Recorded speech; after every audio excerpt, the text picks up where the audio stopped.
Pessoal, boa noite. Então, a gente vai dar início à nossa última atividade síncrona, né, dessa disciplina. No final, eu faço uma consideração geral a respeito da experiência e tal. Mas aí, vamos falar primeiro da questão da prova. Eu atrasei para começar, porque eu tive uma atividade lá na... Aqui, eu trabalho na UFTM aqui em Uberaba, ela tem três prédios, digamos assim, né? E o prédio que eu trabalho, ele fica na zona rural, praticamente. E eu moro na região central de Uberaba. E aí a atividade estava prevista para se encerrar um pouquinho antes das 6, e ela foi até 6h30. Então seria impossível conseguir chegar aqui em casa a tempo e iniciar aqui a atividade síncrona às 7h10, né? Que é a hora que a gente costuma iniciar. Vocês me desculpem aí por isso, eu não estava prevendo. A reunião acabou dando uma... Como foi a primeira reunião do ano, acho que o pessoal deu uma empolgada e aí deu no que deu, certo? Então eu vou fazer o seguinte para a correção da prova. Eu vou comentar cada uma das 20 questões da prova, tá? Tem uma questão que foi anulada, eu vou explicar para vocês por que foi anulada, e eu já orientei os tutores a dar essa questão certa para todos os alunos, tá? Independente da alternativa que foi marcada. E aí, se vocês tiverem alguma dúvida durante a correção, ou se tiverem alguma dúvida em relação a alguma das respostas, eu vou abrir para vocês falarem e a gente pode ir conversando, tá? Eu acredito que, eu espero que vocês tenham tido poucas dúvidas, porque ficou bem similar ao que vocês fizeram, né, ao longo da disciplina, então eu espero que tenha dado, que vocês tenham conseguido ir bem nessa avaliação, certo? Bom, primeira questão, a pergunta é a seguinte: uma sequência histórica que demonstra a evolução do conhecimento científico E aí, pessoal, Andrés, acho que você tem que sair e entrar de novo, viu? Porque geralmente quando é problema de som tem que fazer esse movimento. Não sei se vocês lembram, na revisão da semana passada eu frisei sobre isso, né? Que os homens pré-históricos, eles principalmente desenvolviam conhecimento sistematizado para enfrentar algum medo. Poderia ser um predador, algum inimigo, alguma condição climática, né? E essa sistematização ela era transmitida de forma oral. Aí, durante a antiguidade, a questão da sistematização do conhecimento estava muito ligada a algum evento mítico, né? Então, por exemplo, se a gente pensar nas pirâmides, tem toda uma sistematização para a construção delas, mas a motivação para essa sistematização tinha a ver com a questão de servir aos deuses, né, do Egito Antigo, e atender às demandas dos faraós, né? E aí só depois, principalmente o século 18 e 19, a gente tem o que a gente chama de investigação científica. Então, a sequência histórica que melhor atende essas premissas é a B, que é o medo, pensamento mágico e investigação científica. Em relação a essa questão, alguém ficou com alguma dúvida, pessoal? Ou foi tranquilo? Eu vou sempre perguntar, e se ninguém responder, a gente passa para a próxima. A segunda, que são consideradas ciências formais, também acho que foi uma pergunta bem tranquila, né? Porque a gente acabou falando bastante sobre isso. E dentre essas opções aí, as únicas que são formais é a matemática e a lógica, tá? Matemática, ela é uma ciência formal, mas a física, na alternativa A, é uma ciência natural. A biologia é uma ciência natural, a lógica é uma ciência formal. A química e a biologia são ciências naturais, né? E a história e a geografia são ciências sociais aplicadas, certo? Então, a única alternativa que atende a essa questão é a matemática e lógica. Ok? Eu acho que eu vou fazer o seguinte, pessoal, acho que eu vou passando, porque senão vai ficar super chato. Imagina eu fazer 20 questões e ficar assim, e aí, vocês ficaram com alguma dúvida? Então, se vocês tiverem alguma dúvida, vocês colocam a pergunta quando eu falar da questão, tá bom? Estou pensando aqui, 20 questões é muita coisa para a gente ficar repetindo desse jeito. Tá, então beleza. As duas primeiras, nossa, gente, eu coloquei o tamanho aqui grande para ficar fácil para vocês conseguirem enxergar, eu também, né? Peraí, deixa eu voltar aqui.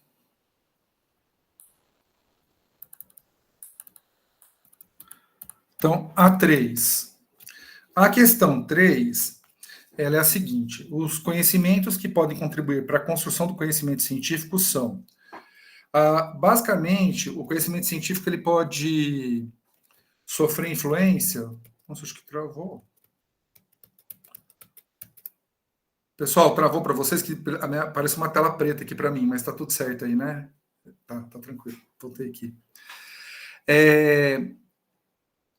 A gente estudou 4 tipos de conhecimento, né? O conhecimento teológico, o empírico, o filosófico e o científico.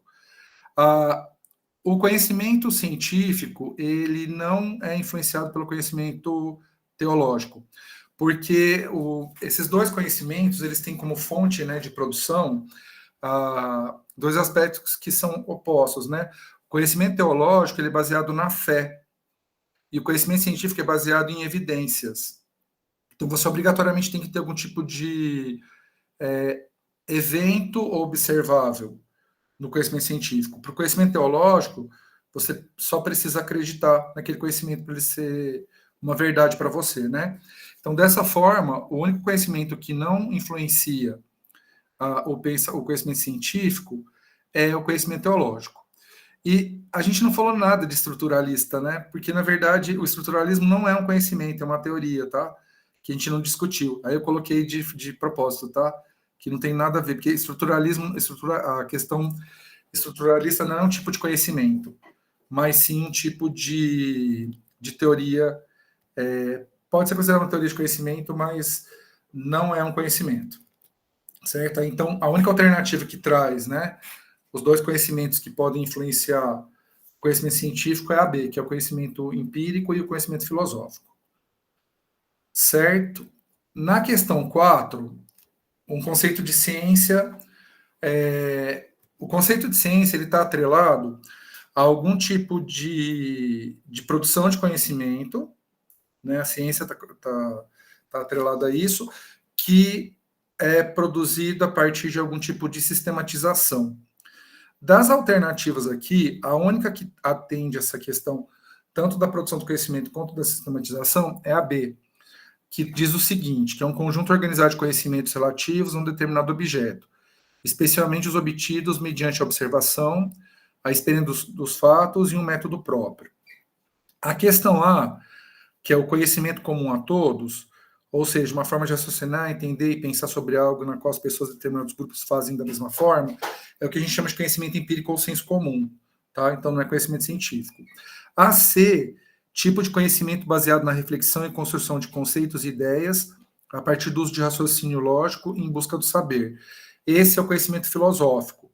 Né? A D, todo conhecimento baseado em doutrinas sagradas ou divinas. Esse é o conhecimento teológico.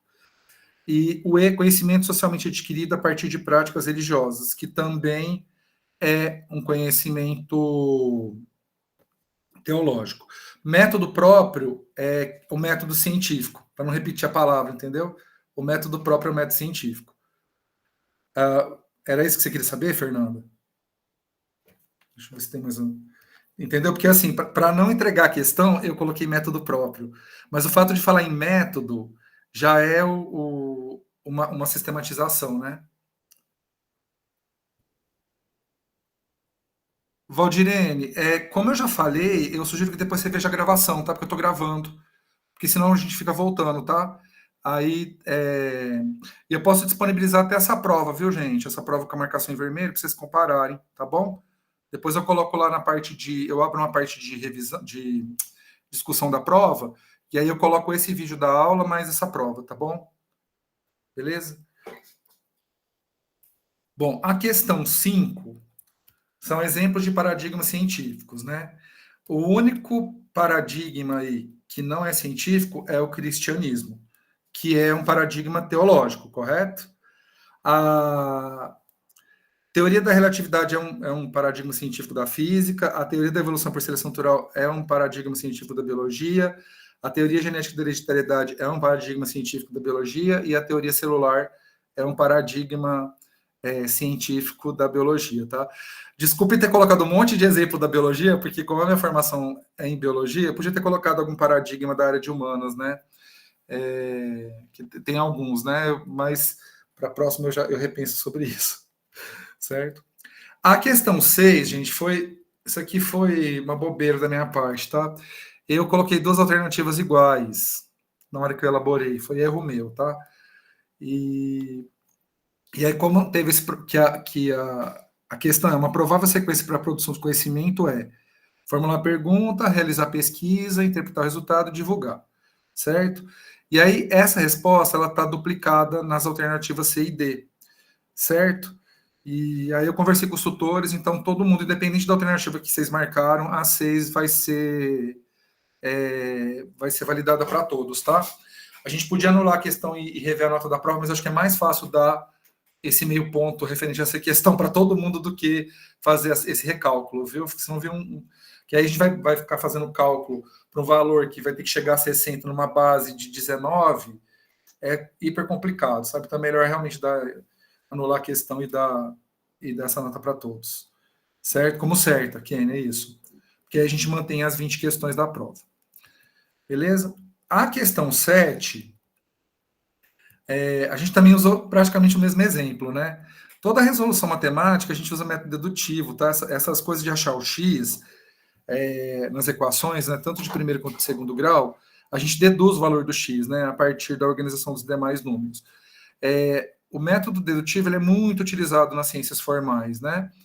E aí, nessa questão 7, a resolução de problema matemático, ela é uma característica do método dedutivo.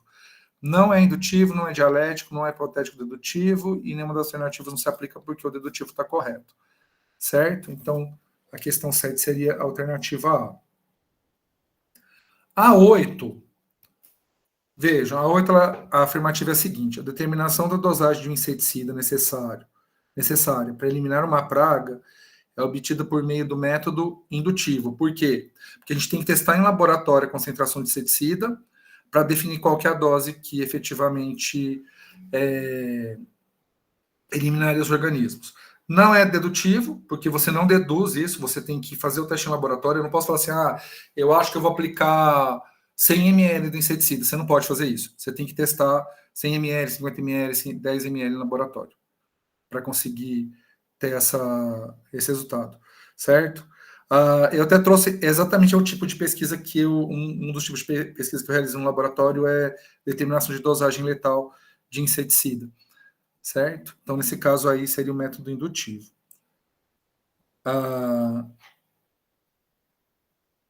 Rustani, explica isso que você colocou, mas na matemática a gente tira a prova do X com a fórmula.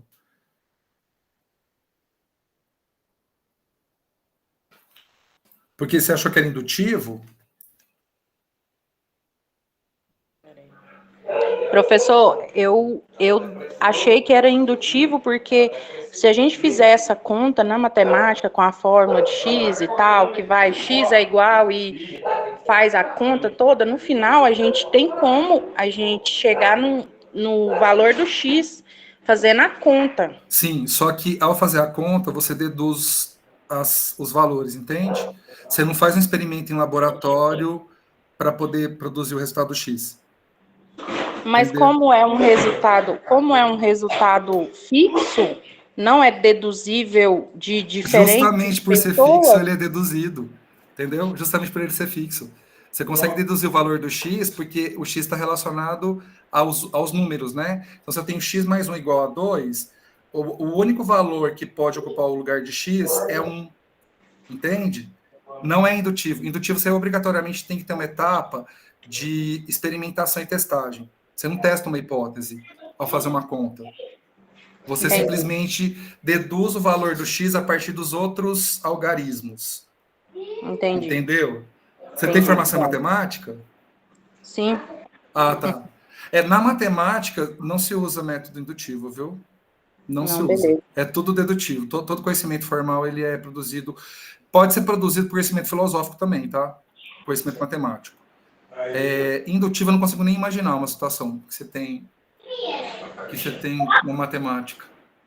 Mas você entende? É porque, como você é da Não, matemática, entendi. Eu você pensei enxerga que para as por ser contas de uma outra coisa forma. exata seria por causa do teste do X, da E, continha que a gente faz para chegar no valor do X. sim, só que Por você isso eu deduz o imaginei que valor do seria X, né? indutivo.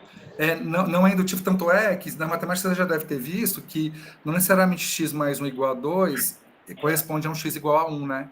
Isso. Você tem, exatamente, porque é Pode ser deduzido. diferente. Porque é deduzido, entendeu? Entendi, obrigada. Tá bom. Espero que eu tenha te convencido, viu?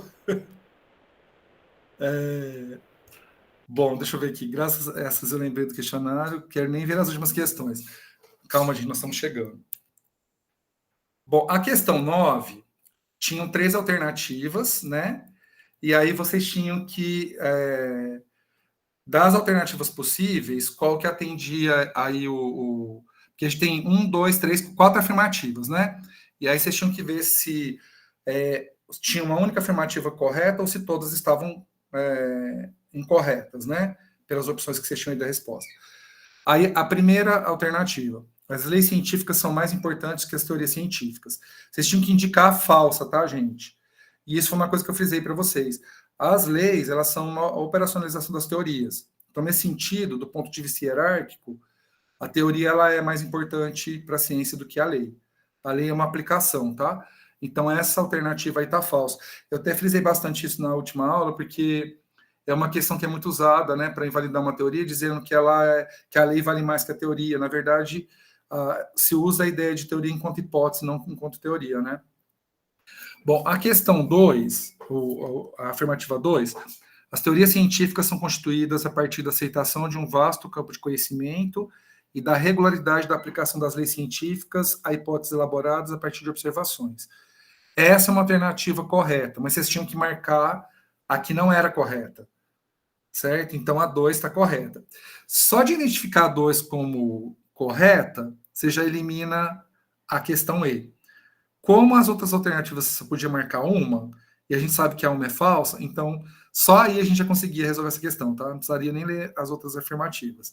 Mas eu vou ler com vocês a 3 e a 4 e falar porque elas estão certas, na verdade, tá? A lei científica descreve regularidade de um fenômeno, verificando a possibilidade ou não da sua ocorrência, isso é verdade. Os fatos científicos são a ocorrência concreta de um determinado fenômeno que é explicado pela teoria e sua regularidade descrita em leis científicas, que também está correto, certo? Kathleen, pode perguntar. Professor, boa noite. Boa noite. Está colocando aí, então, que a afirmativa que nós deveríamos marcar é a letra A, que é a uma que está falsa. Isso. Só que se você pensar na letra E, que está falando que todas são falsas, ela também está falsa. Ah, tá. Não, mas aí você tem que analisar a afirmativa. Você não tem que ir lá, não é alternativa. Olha a pergunta. Analise as afirmativas. Indique qual delas é falsa. E aí mas você a vai. Tá falando que não, todas mas ó, são falsas, mas não são falsas todas. Não, é que você está usando a questão da. Ao invés de você analisar a afirmativa, você está analisando as alternativas. A pergunta pede para você analisar a afirmativa. Entendeu? É a afirmativa. E aí você tem que indicar a afirmativa falsa. A única afirmativa que é falsa é a 1, nas possibilidades de alternativa, entendeu? Tá. Não continua ainda meio em dúvida. Não ficou claro para mim, mas tudo bem. Tá, mas presta atenção na pergunta. Analise as afirmativas abaixo, certo? Quais são as afirmativas? 1, 2, 3 e 4. A pergunta é, as 4 alternativas são falsas? Não. Então, a letra E está errada. Entendeu? Eu não vou conseguir te convencer porque você colocou na tua cabeça que a E seria uma possibilidade, mas ela não é, porque você não é para analisar a alternativa, é para você analisar a afirmativa. As afirmativas são 1, 2, 3 e 4. É elas que você tinha que analisar.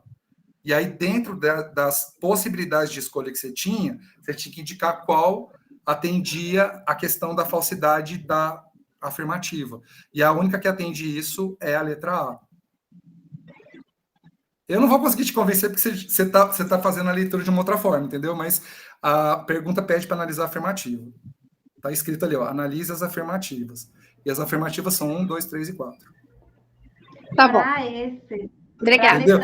Eu acho que eu não te convenci, mas tá correto do jeito que tá aí, viu? Tá correto do jeito que tá aí. Eu acho que eu entendi. Para a letra E ser a resposta correta, todas tinham que ser falsas. Exato, porque a análise não era das 3, alternativas. 4, todas tinham que ser falsas. Exato. Aí sim a E seria a resposta seria correta, porque a análise não é das alternativas que você tinha. Você tinha 5 alternativas para escolher uma. A, B, C, D ou E. Só que a análise da falsidade não é da alternativa, é da afirmativa, que é 1, 2, 3 e 4. Certo? Isso envolve raciocínio Tá lógico, bom, viu, entendi. gente? Entendeu, Kathleen, agora? Eu sei que é difícil, mas é bom que vocês vão acostumando com esse tipo de estrutura de pergunta também. Concurso cai tudo desse jeito, viu? Só para... Não quero assustar vocês não, tá? Mas... Bom, pessoal, vamos para a próxima. A minha folha eu marquei a certa, eu tenho certeza que no gabarito eu marquei errado. Nossa Senhora. Também é outra coisa que acontece com frequência, viu, gente? Isso aí... Questão 10. Aqui, pessoal, na questão 10, vocês tinham que indicar... ela tem um conceito... Cada pedacinho desses tem um conceito de problema, hipótese e conclusão, certo? E aí vocês tinham que identificar qual das alternativas tinha sequência correta em relação a isso. Então, a relação enquanto questão, ela é um problema. Então, a alternativa que tem problema como primeira posição é só a letra A e a letra E. De cara, vocês já excluiriam a B, C e D, que colocou hipótese, conclusão e hipótese. Certo? As relações enquanto resposta provisória é hipótese. Que aí, no caso, só a E traz, quando a gente compara a alternativa A e a alternativa E, só a alternativa E que traz hipótese nessa segunda posição. E as relações enquanto afirmação ou confirmação são as conclusões, tá? Nesse sentido, a única alternativa que atende é a E, problema, hipótese e conclusão. Certo? Bom, a questão 11, que aí só é aquela parte da leitura crítica, né? A leitura analítica é um método de estudo que tem como objetivos... Aí, pessoal, literalmente eu quis dar essa questão de brinde, tá? Porque tudo isso aqui tem uma relação com a leitura analítica, então todas as afirmativas estão corretas. Certo? A mesma coisa eu fiz com a questão 12, porque eu sei que essa parte tinha aquele detalhamento lá que a Severino, né, ela divide as diferentes formas de fazer a leitura, e aí ela categoriza, né? Eu achei que ia ficar muito complicado pedir isso para vocês na prova, então eu achei melhor deixar de forma mais geral, certo? Que é a questão 11 e 12. A 13, né? Que é a questão da análise temática e da problematização. A análise temática, pessoal, está ligada a gente entender o tema, certo? Então, das alternativas aí, as únicas que trazem essa ideia de entender o tema é a compreensão textual, que tem na A e na E, na primeira posição. Problematizar tem a ver com discutir. E aí, no caso, só a alternativa A que tem compreensão textual e discussão do texto. Certo?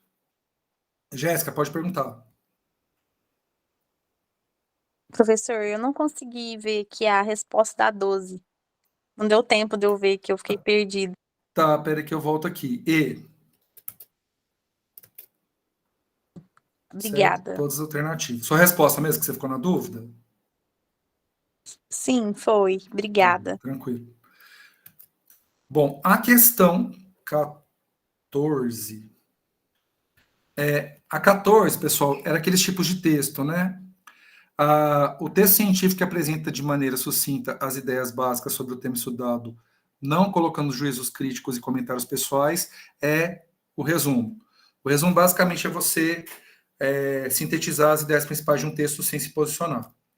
Na 15, quando você tem o posicionamento, a partir dessa síntese, você tem uma resenha. Então, a 14 é a alternativa A, resumo, e a 15 é a alternativa B, resenha. Certo? Peraí. Ai, meu Deus.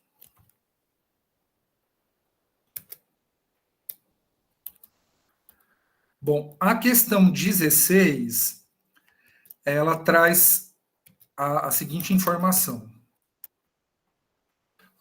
O texto científico caracterizado por uma técnica utilizada para resumir e armazenar informações, cada ficha contém dados referentes ao artigo ou livro lido. Apresenta de maneira sucinta as ideias básicas sobre o tema estudado, não colocando juízos críticos e comentários pessoais. Aí, pessoal, o macetinho é que tinha ficha, né? Que é bem a característica do fichamento. Tá? Que foi uma outra questão também que eu coloquei essa dica nela para ajudar, certo? Que a 16 é a letra D. certo? Faz ficha, fichamento, né? A 17, que aí eu acho que vem os traumas de vocês, né? A alternativa 17, você tinha que identificar qual das citações elas atendiam a referência aí. Vejam que essa referência ela é constituída por dois autores, que é o Torres e o Portes, não sei, acho que é Portes, certo? Obrigatoriamente pela norma da BNT, as citações elas devem ser escritas em letras minúsculas, seja entre parênteses, seja fora do parênteses, né? Outra coisa também que a gente só indica os sobrenomes dos autores e o ano. E obrigatoriamente o ano ele tem que vir entre parênteses. Das alternativas aí, a primeira não pode ser porque só fala do Torres, não fala do Torres e do Portes. A B, pessoal, fala do Lipirone, só que a referência é Torres e Portes, que é um capítulo de um livro do Liporone, certo? A C, os sobrenomes estão escritos em maiúsculo, então não pode ser. A D, além de estar escrito em maiúscula, está falando de Liporone, que não é o autor da referência. A única que atende, a única alternativa que atende a citação é a E, que é Torres, ponto e vírgula, Portes, letra minúscula, 2017. Certo? Peraí, deixa eu ver, alguém levantou a mão? Tá, deixa eu ver aqui. Bom, a 18, pessoal, mesma coisa, né? Só que aí é uma citação com vários autores, que é Parsons, né? O Warburton, Woods, Ballard, Hughes, Johnston. Então são mais de 3 autores. Quando a gente tem mais que 3 autores, a gente usa et al, certo? Vejam que todas as alternativas têm et al. Até aí, ok. A gente nunca coloca abreviatura de nome de autor, só o sobrenome. Então, a gente já exclui, por esse critério, a alternativa A e a B, certo? Porque Pearsons e C, a gente não faz assim, a gente coloca só Pearsons. Pearsons et al. A gente nunca faz a citação usando maiúscula para todas, não se faz mais isso, né? O nome do autor todos em maiúsculo. Então, a gente já exclui a alternativa C e a E, que está tudo em maiúsculo. E aí sobra só a alternativa D. Parsons et al. 2003. Toda vez, gente, a Bibi, ela tá meio enlouquecida esses dias também, viu? Eu tô achando que ela tá entrando no seu psicológico. Certo? Aí vamos para 19. Na 19, vocês tinham que identificar qual referência bibliográfica atendia à ficha catalográfica. Que vejam aí que a ficha catalográfica, inclusive, eu acho que foi a mesma que a gente discutiu na revisão, né?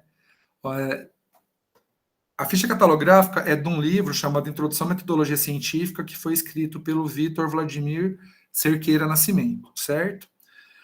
Que foi publicado em São Cristóvão pelo CESAD da Universidade Federal do Sergipe em 2010. Nas referências, a gente obrigatoriamente coloca, a primeira coisa é o sobrenome do autor, vírgula, abreviatura dos nomes do autor. Vejam que a letra A só tem nascimento. Eu tenho que colocar nascimento VWC. Então, a gente já exclui a alternativa A. Na B, a gente tem o nascimento VWC. Certo? Peraí, deixa eu permitir aqui. A gente tem o nascimento VWC. Só que, vejam, o título do livro, ele tem que vir destacado no texto, e ele não está. A Introdução à Metodologia Científica, Introdução à Metodologia Científica está destacado. Pela normativa, o ano é a última informação que a gente coloca. Está vendo que aqui nessa B, o ano vem antes das páginas? A gente faz sempre o ano como a última informação, certo? Esse mesmo erro, ele vai ocorrer na alternativa C. Aí, quando a gente olha a D, veja que está tudo... tem um negócio... eu vou ter que anular essa questão, gente. Vou ter que anular essa questão. Acabei de ver agora. Vou ter que avisar... essa 19 vai ter que ser anulada, tá? Porque o ano, ele tem que vir no final de tudo. E aí tá vindo a paginação. Beleza? Eu vou avisar para os tutores. Beleza? Então, a questão 19 vai ser anulada, aí vai ser considerada certa para todo mundo. Beleza? Então, quem errou... Qual que é a justificativa, Bruno, para 13?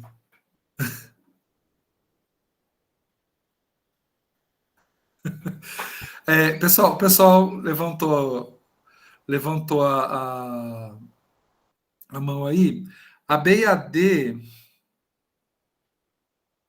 Deixa eu ver aqui, gente. Nossa, eu estou começando a desligar meu Professor cérebro. Luiz, desculpa te interromper, mas é que na referência da 17, a página também está depois da data. Eu acho que não é uma regra. Não, mas o duro que é. Eu devo ter errado, então, na hora que eu fiz aqui. A 17 também está assim? Tá, dentro do quadrinho tá, ó. Tá, mas no quadrinho não tem... tá. Desculpa, gente, é porque é capítulo, perdão, tem razão. É que é o seguinte, quando é capítulo, você coloca a paginação no final. Porque aí é citação de capítulo. Só que alguém disse que tem duas alternativas corretas nessa aí? Na 19? Deixa eu ver aqui. Eu acho que não, porque na letra B, colocou nascimento, abreviação do nome, e no no nascimento não tem abreviação do nome. Já Então é isso. Tem razão, é por isso. É porque eu preciso rever quando que a gente faz. Então, pessoal, essa não vai ser anulada não, tá certa, tá? Nossa, tem hora que a gente precisa de ajuda dos universitários, viu, Ana Clara? Obrigado. Ela não vai ser anulada não, então a alternativa é a D, tá? É isso mesmo. No nascimento faltou as iniciais do nome do autor, tá? Beleza? Pessoal, Thelma, Roberto, vocês querem fazer alguma questão? Eu gostaria que o senhor revisse, por gentileza, essa 19. Por quê? Qual que é a questão da... Eu não entendi essa colocação que o senhor fez agora, que o senhor vai deixá-la como correta. E por quê? Porque é o seguinte, na alternativa A, não tem indicação do nome do autor, correto? Então ela está errada. Na alternativa B, na hora que faz a referência ao livro, tá vendo que em Nascimento não tem a indicação do nome do autor. Então ela está errada, porque não tem indicação. Na alternativa C, o nome do livro não está destacado, então ela está errada. Na alternativa D, o sobrenome do autor e o nome está correto, o nome do livro está em negrito, o nome do autor do livro está correto, porque tem o sobrenome e as outras informações também.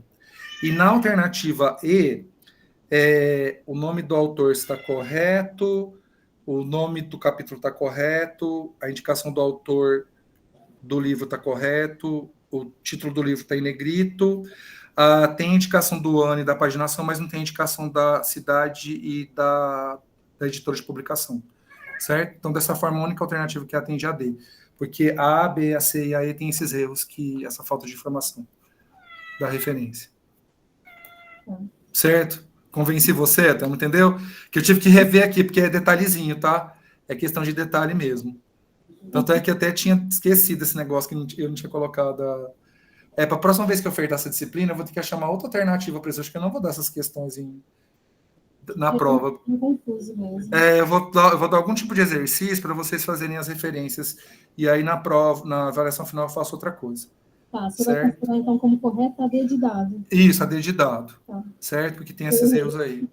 Mas eu vou rever para a próxima turma, com certeza. Isso aí eu acho que até eu estou me confundindo aqui, imagina vocês na hora da prova. Cuidado. Tá? Sueli, você levantou a mão? Isso. Pode Professor, falar, Sueli. entendeu uma coisa que eu não entendi. Na questão anterior, não sei se é 17, tem uma questão que é assim, o autor vem em letra maiúscula, só que aí na questão abaixo, ele vem, tá vendo ali, ó, Torres com letra maiúscula, e a E, que é a correta, tá o Torres com letra minúscula. Sim, porque é isso que eu citação. não consegui entender. Porque na citação é letra minúscula, na referência é letra maiúscula. Entendeu? Porque Torres, ponto e vírgula, Pontes, 2017, é a citação que você coloca no corpo do texto. A hora que você indica onde que eu vou encontrar esse material bibliográfico, que é a referência bibliográfica, aí a gente coloca com letra maiúscula lá no final do texto. Entendi. Entendeu? Por isso que ali a gente usa minúscula, porque é citação, e quando é referência bibliográfica a gente usa maiúsculo. Tá. Certo? Certo, obrigada. Antigamente a gente usava maiúsculo entre parênteses, aí mudou o ano passado, tá? Finalzinho do ano passado. Na verdade, finalzinho de 2023 que mudou. Entendi, obrigada. De nada. Pessoal, mais alguma dúvida em relação a isso? Essas questões? Essa é a parte mais chata mesmo, tá, gente? Até a aula foi mais puxada, né? Peraí que eu acho que alguém levantou a mão. Nailde, pode falar. Professor, boa noite. O senhor pode Boa noite. repetir a 13 que eu perdi, por favor? A 13, Nailde, porque você caiu, o que aconteceu? Não, deixa eu olhar qual que eu marquei aqui. Eu marquei, foi a letra É a A. E. Letra É E. a 13 é a A. Ah, então eu errei ela. Mas de qualquer maneira, vocês perderam mais alguma coisa, pessoal, vai ficar a gravação do vídeo e eu vou deixar exatamente esse material aqui disponível lá para vocês, tá? Esse mesmo aqui, para vocês poderem conferir depois com calma. Tá Pessoal, bom, obrigada. De nada, Nair, tranquilo. Pessoal, a última questão, que é a 20, é uma citação, para vocês identificarem qual é a referência bibliográfica correta para esse artigo publicado, tá? Que é um artigo que chama Representação Cinematográfica das Orcas, Ficção e Ciência, que foi publicado na revista Tema. Os autores são Isadora Santos Decanini Marangoni e Luiz Gustavo da Conceição Galego. Aí, se a gente olhar aqui em cima, a gente vai ver que a revista Tema foi no volume 21, número 1, em 2022. E as páginas são do 303 e 322. Vamos dar uma olhada nas alternativas aqui. Toda referência, ela dá entrada a partir do sobrenome, certo? Então, no caso da alternativa D, a entrada está sendo dada pelo nome. Então, a gente já elimina a alternativa D, tá? Que está Isadora Santos Marangoni. Não, a entrada tem que ser Marangoni, vírgula, Isadora Santos, ou Marangoni, vírgula, e ponto S. Toda a referência, a entrada é feita em caixa alta, de todas as letras do sobrenome. Então, no caso da alternativa A e B, a entrada foi feita com a inicial maiúscula e as demais letras em minúsculo. Então, a gente já elimina a alternativa A e B, certo? E aí a gente fica com a alternativa C e com a alternativa E. É um artigo publicado em revista. Então, o que a gente destaca na referência é o nome da revista e não o título do artigo. Se a gente olhar a alternativa E, o que está destacado é o título do artigo. A única alternativa que tem todos esses itens, né? Sobrenomes dos autores em maiúsculo, entrada pelos sobrenomes dos autores escrito em maiúsculo, título do artigo sem estar destacado, título da revista destacado, volume, número, página e ano é a alternativa C. Certo? Aí as outras, o erro eu apontei para vocês. No caso da alternativa E, o erro está em destacar o título do artigo e não o título da revista. Certo? E eu acho que aí a gente acabou. A gente viu todas as questões. Jéssica, pode perguntar. Professor, deixa eu te perguntar. Eu fui muito ruim na prova. Eu acertei 9 questões. Nesse caso, eu vou ficar de recuperação? Deixa eu pensar aqui. Porque você acertou menos de 50%, né? Que Sim. vai dar 4,5. Você tem que ter média 6, tá? No final. E aí, já foram distribuídas, você vai ficar com nota 45 na prova, tá? De 60. Você vai ficar com 40, corresponde a 40... Peraí, que eu tô fazendo uma loucura aqui. Você acertou 9, então 9 é menos da metade. A metade vale 3. Então, digamos que você vai ficar com 2,5 em relação à questão da prova. Porque eu tô pensando em 10, tá? Sim. Na outra, você pode somar até 4. Se você tiver feito todas as atividades e ter tirado nota máxima nela, você ainda fecha com 6,5. E você está aprovado. Agora, se você deixou de fazer alguma atividade ou tirou uma nota muito baixa, aí talvez você não consiga. Eu acho que eu fiz todas. Tá, eu acho que só teve uma que eu não tirei total nela, mas eu tirei uma nota, acho que 7,5, 8,5, não sei. Tá, não, então dá. Dá para você passar sem... Porque vocês têm que somar 6 no final, tá, gente? 6? Com as somar... notas dos trabalhos. Isso. Só que o trabalho, ele soma até 4, né? Sim. Ele soma até 4. Então, quem fez tudo e tirou nota máxima já tem 4. Significa que precisa tirar Na prova, 2. Certo? Só que esse 2 da prova, o problema, o cálculo é o seguinte, o 2 da prova, como a prova vale 60, lá no Moodle vai aparecer para vocês 60, vocês precisam acertar pelo menos, se vocês tiverem feito todas as atividades, vocês têm que acertar 1/3 da prova, que vai dar mais ou menos, vocês têm que acertar de 7 a 8 questões se vocês tiverem nota máxima nas atividades.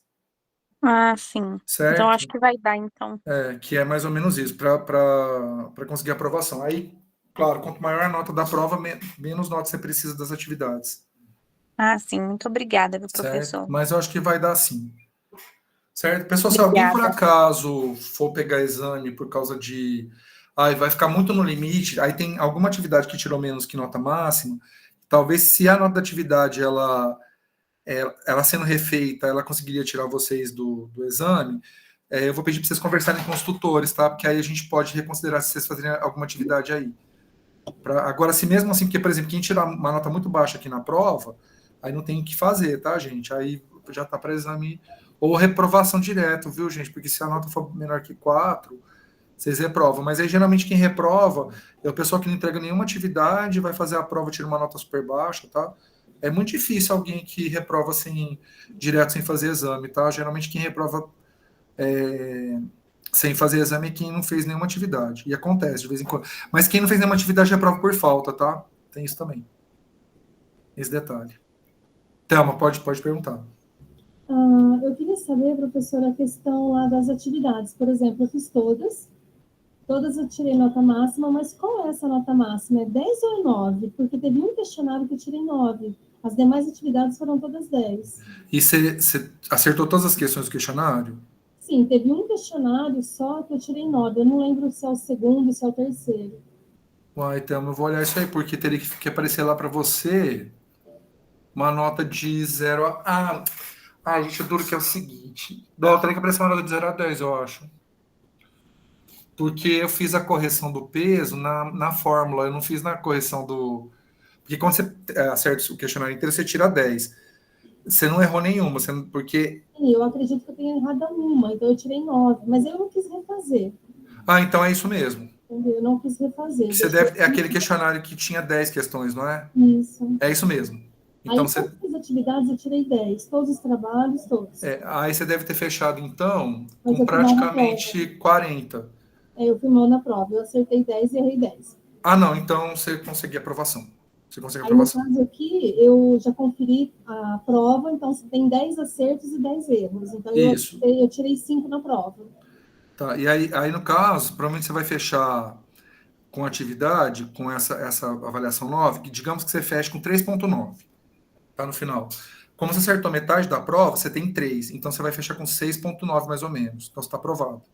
Então, teria que ser acima de 6. Tem que ser acima de 6. Aí você consegue. Tá, e como que a gente fica sabendo isso? É pelo tutor? Na verdade, eu estou esperando eles abrirem o Siscad, porque no Moodle deve aparecer a média de vocês, quando o tutor lançar todas as notas. E aí, para ser oficial, tem que ser lá no Siscad. Tá. Só que eu não sei por que cargas d'água, o diário da disciplina de vocês não foi liberado para mim. Porque eu já ia lançando as notas, e a nota do Moodle é igual à nota do Siscad, tá? Mas o que conta para a aprovação de vocês é a nota do Siscad. O que acontece no Siscad, muitas vezes, a hora que a gente lança as notas lá parciais, o Moodle dá lá 6.92. O Siscad arredonda para 7. Tá. Então pode acontecer isso. Às vezes vocês vão olhar a nota lá e falam assim, mas lá no Siscad está 7 e no Moodle está 6.9. É porque o Siscad ele faz esse ajustezinho para cima. Então, mesmo aquele pessoal que vai ficar com 5.9, às vezes o Siscad arredonda para 6, viu? Tá bom, obrigada. Pode ficar tranquilo, dá certo. Como é muita avaliação, porque assim, quanto mais avaliação tem no Siscad, mais tem essas questões da aproximação lá na nota final. E aí o Moodle não faz isso. O Moodle é mais sistemático do que o Siscad. Certo? Então, mas vai dar certo. Acho que é a Ana Clara que levantou a mão. Pode falar, Ana Clara. Professor, eu só fiquei com dúvida, porque na 4 eu marquei a letra C. Tipo de conhecimento baseado na reflexão e construção de conceitos e ideias a partir do uso do raciocínio lógico em busca do saber. E não é a letra C. Aí, se você puder só me dar uma breve explicação Por que não é a C? É a 4, né? 4. A 4 é um conceito de ciência. Aí você marcou qual alternativa que você Marquei marcou? a C. A C.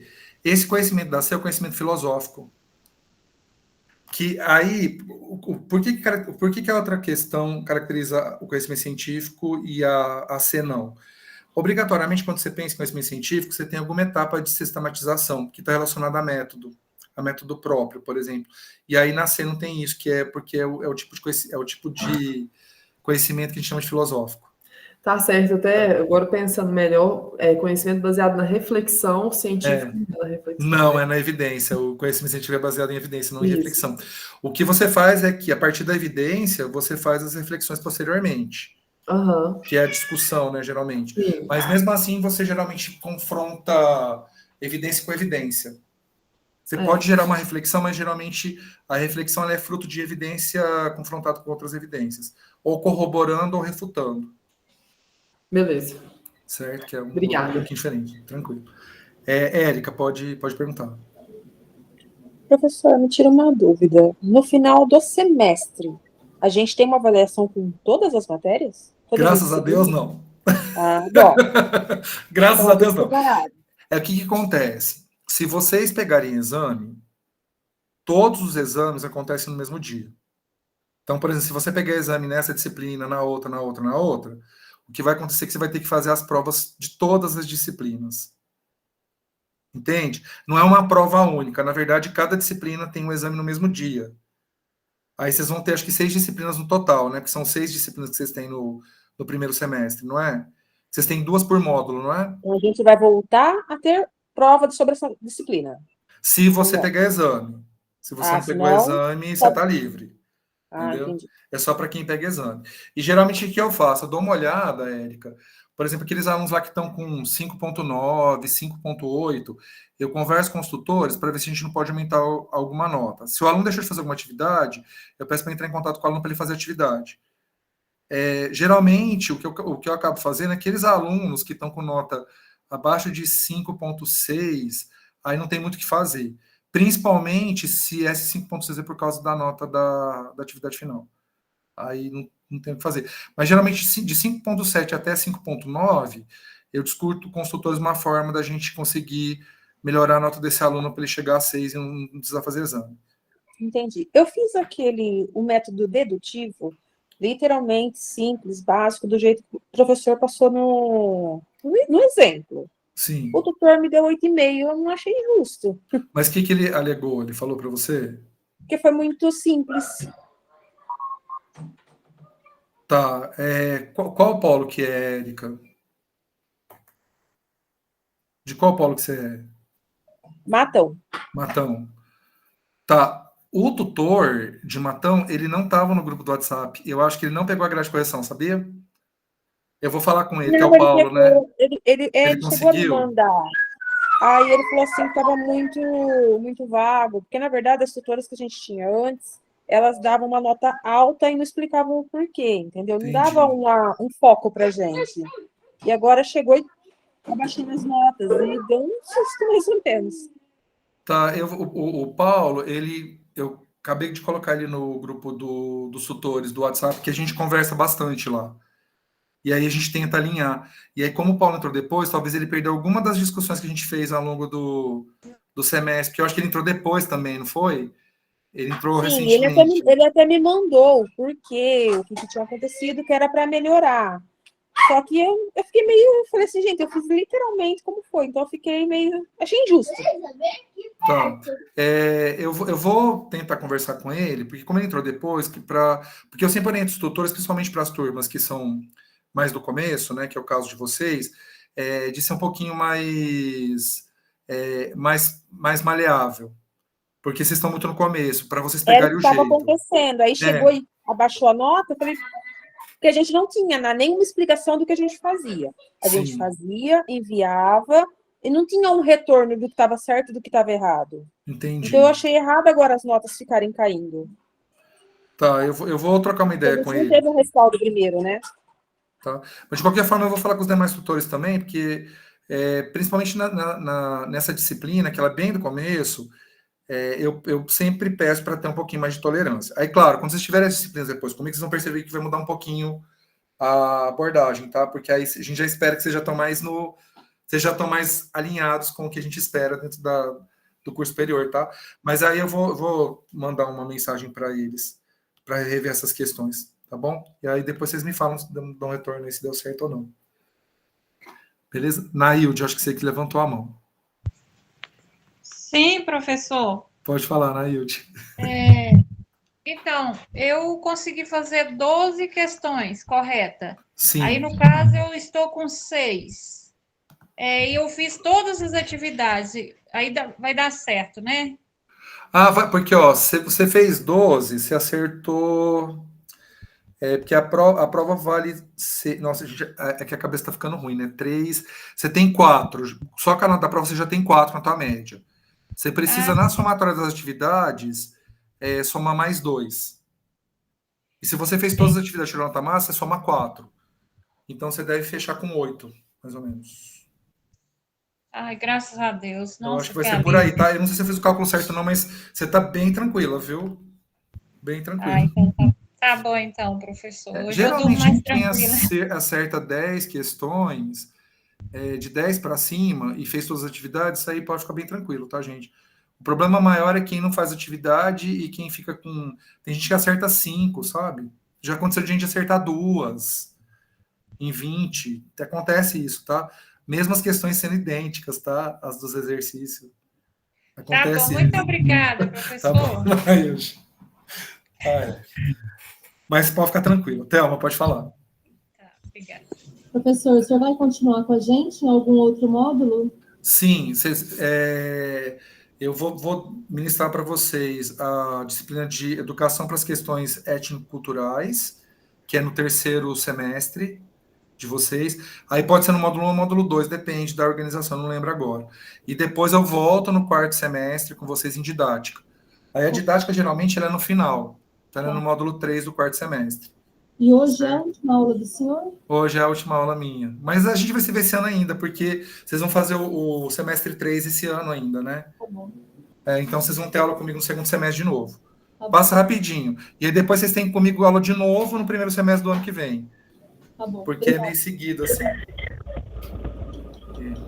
Ótimo. Aí eu gostei do teu Bom, Thalita, né? Acho que é Thalita aqui. Botou a mão. Boa noite, professor. Boa noite.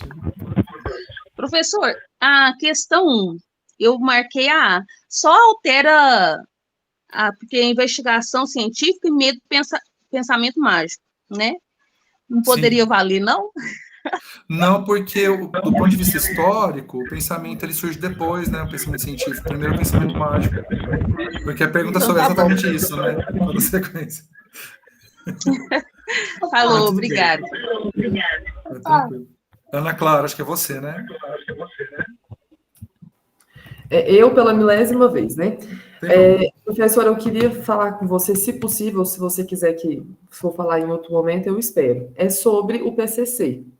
Tá, aproveita para perguntar, porque eu acho que mais a gente pode ter dúvida, né? Tá bom. Eu queria saber qual que é o cabeçalho que eu tenho que colocar. Você pode colocar... Eu não coloquei nenhum modelo de cabeçalho lá no... Pelo menos eu não achei. Talvez eu não tenha encontrado. É que eu não lembro se eu coloquei. Talvez até colocou.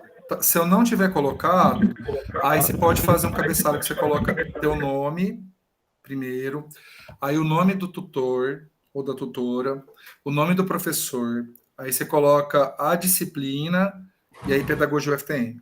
Então, cabeçalho é sempre... você pode fazer o... Deixa eu pensar um outro modelo que eu acho que é melhor, na verdade. Peraí, deixa eu pensar outro modelo que eu acho que é mais adequado. Coloca primeiro o nome da universidade. Vou até colocar aqui no chat, tá, pessoal? Ó, cabeçalho primeiro, universidade. Depois o curso. Não precisa. Aí, disciplina. Melhor fazer o contrário. Disciplina. Aí coloca o professor, o tutor ou tutora, e aí o discente. Certo? Isso, ó, veio tutor. Ah, tá. Foi enviando, pera lá. Isso. Acho que Universidade, curso.